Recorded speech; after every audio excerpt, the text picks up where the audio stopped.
Kami dari kelas 12 IPA 4. Nama saya Muhammad Syaril Yuda. Nama saya Christian Umubola. Saya Nazril Aditya Simin. Saya Muhammad Fadil Rasul. Pada saat ini kami akan menjelaskan materi mengenai sifat koligatif larutan.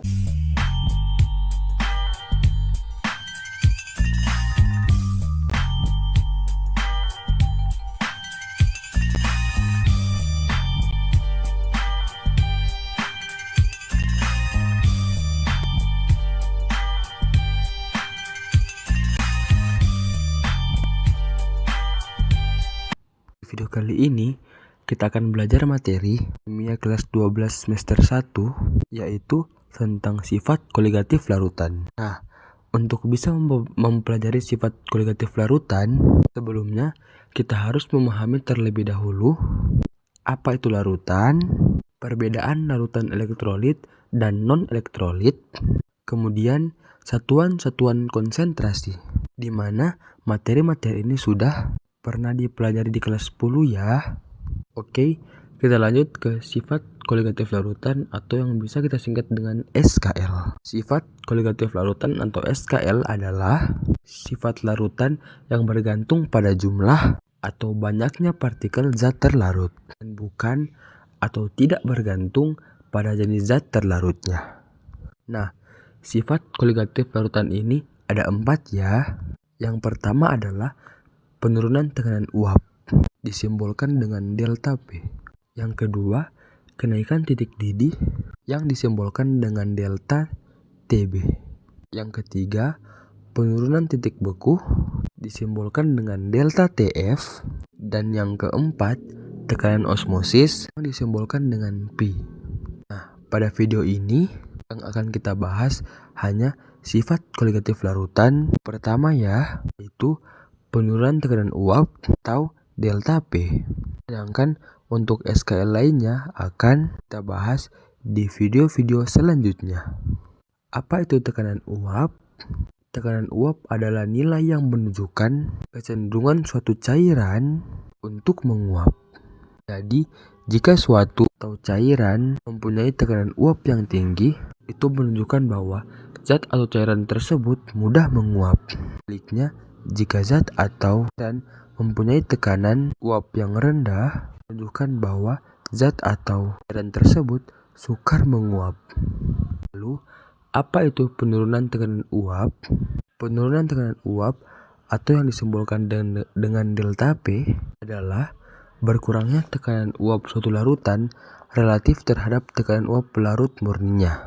Misal ini adalah pelarut murni dan ini adalah larutan. Bedanya tahu ya. Jadi, kalau pelarut murni hanya mengandung pelarut saja. Contohnya adalah air. Sedangkan larutan adalah campuran antara pelarut dengan zat terlarut.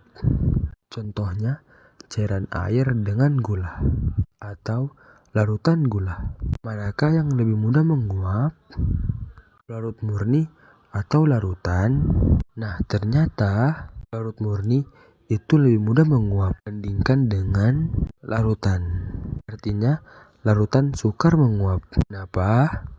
Karena adanya zat terlarut akan menutup sebagian permukaannya. Nah, ingat cairan yang mudah menguap memiliki tekanan uap yang lebih tinggi dibandingkan dengan cairan yang sukar menguap. Artinya, tekanan uap pelarut murni lebih besar dibandingkan tekanan uap larutan. Tekanan uap pelarut murni bisa disimbolkan dengan 0, tekanan uap larutan bisa disimbolkan dengan P.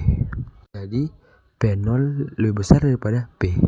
Jadi, mengalami penurunan ya. Makanya disebut dengan penurunan tekanan uap.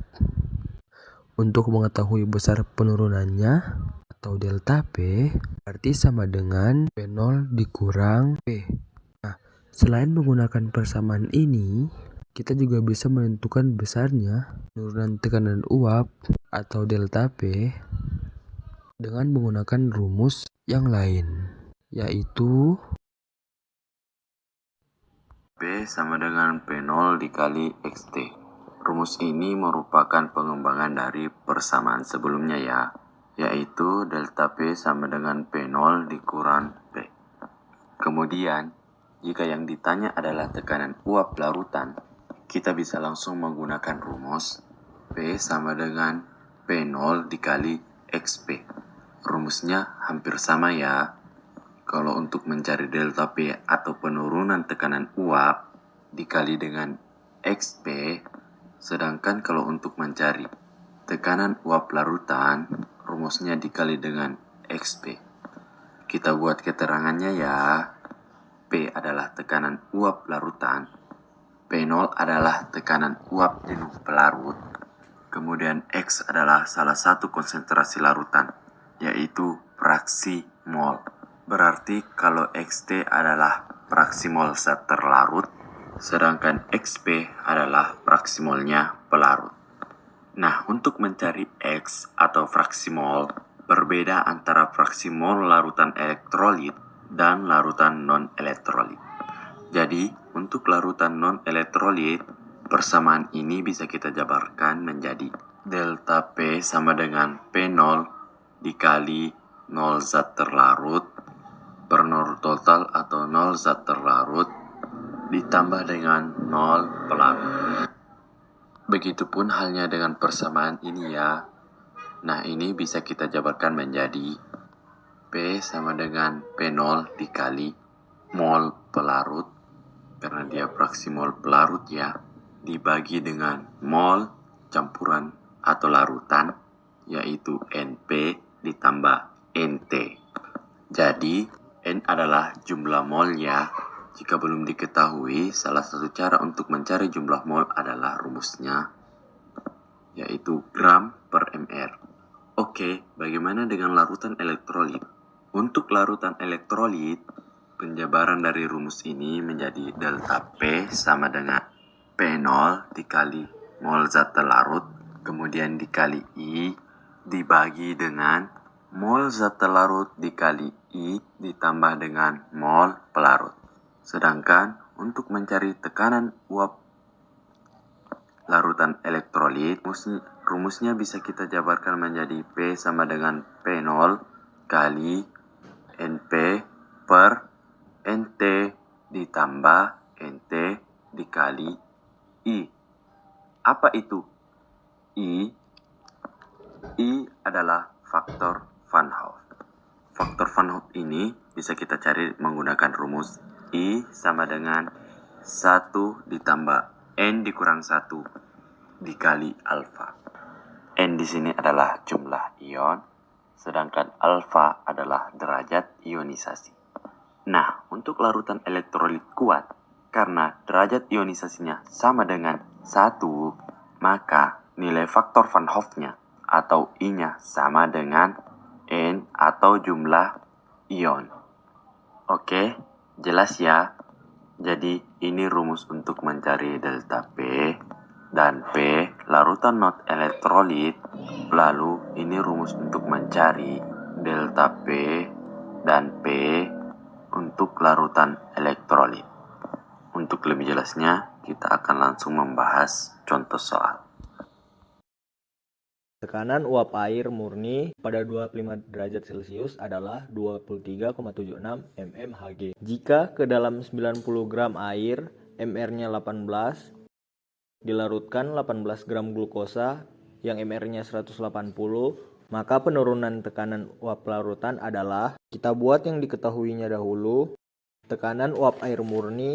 Air ini adalah zat pelarut. Tekanan uap terlarut, simbolnya adalah P0, nilainya adalah 23,76 mmHg. Kemudian 90 gram air. Air tadi pelarut ya, atau disingkat GRP adalah 90 gram. MR air diketahui 18, berarti MRP sama dengan 18 gram glukosa, di mana glukosa adalah zat terlarutnya. Massa atau gram terlarutnya adalah 18 gram. Kemudian MR-nya diketahui atau MRT sama dengan 180. Maka penurunan tekanan uap larutan adalah delta P P. Kita rumuskan rumus delta P-nya. Karena glukosa bukan merupakan larutan elektrolit, maka rumusnya delta P sama dengan P0 dikali mol zat terlarut per mol zat terlarut tambah pelarut. Kita masukkan datanya. P0 sama dengan 23,76 kali mol zat terlarut. Mol sama dengan gram per mr. Gram terlarutnya adalah 18 mrt 180 bagi mol zat terlarut 18 bahagi 180. Molnya pelarut yaitu 90 gram, di mr-nya pelarut yaitu 18. Kita sederhanakan, semua dibagi 18. Yang ini 1, yang ini 10, ini juga 1, ini juga 10. Kemudian 90 dibagi 18 adalah 5 sama dengan 23,76 dikali per 10 ditambah 5 dan 51 per 10. 10-nya bisa kita coret, jadinya sama dengan 23,76 dibagi 51 atau sama dengan 0,47 mmHg. Penurunan tekanan uap larutannya adalah 0,47 mmHg. Kita lanjut ke contoh yang kedua. Tekanan uap air murni pada suhu 30 Celcius adalah 31,8 mmHg. Tekanan uap jenuh larutan yang dibuat dengan melarutkan 1 mol Na2SO4 dalam 900 gram air pada suhu 30 derajat Celcius adalah tekanan uap air murni atau tekanan uap pelarut P0 sama dengan 31,8 mmHg. Melarutkan 1 mol Na2SO4 berarti A2SO4 ini adalah zat terlarutnya. Diketahui molnya NT-nya yaitu 1 mol dilarutkan dalam 900 gram air. Berarti 900 gram ini adalah gramnya si pelarut, yaitu 900 gram. Ingat, mr air adalah 18 gram ya. Jadi terkadang dalam soal untuk air mr-nya tidak diketahui. Berarti kita harus bisa mengingat. Kemudian yang ditanyakan adalah tekanan uap jenuh larutan. Berarti P ya. Ada kata penurunan berarti bukan delta P. Nah, karena Na2SO4 ini adalah elektrolit kuat, berarti rumus P yang kita gunakan adalah P sama dengan P0 kali NP per NP ditambah NP dikali I. Kita cari I-nya dulu ya. A2SO4 adalah larutan elektrolit kuat, berarti I-nya sama dengan jumlah ionnya. Kita buat reaksi ionisasinya. Na-nya ada 2 atau 2Na plus, kemudian SO4 minnya ada 1, berarti jumlah ionnya adalah 2, 1 atau sama dengan 3. Lanjut kita masukkan datanya.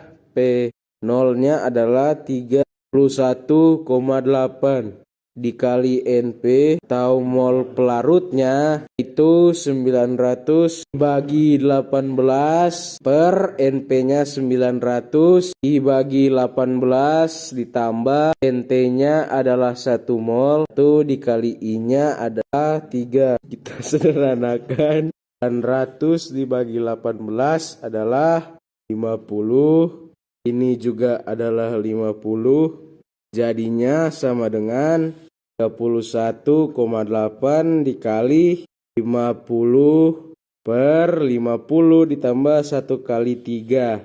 Atau 3 adalah 50. 31,8 dan 53. Sama kita bagi 53. 53 dibagi 53 adalah 1. 1,8 dibagi 53 adalah 0,6. Berarti hasil akhirnya adalah 0,6 dikali 50 atau sama dengan 30. Jadi tekanan uap jenuh larutan adalah 30 mmHg.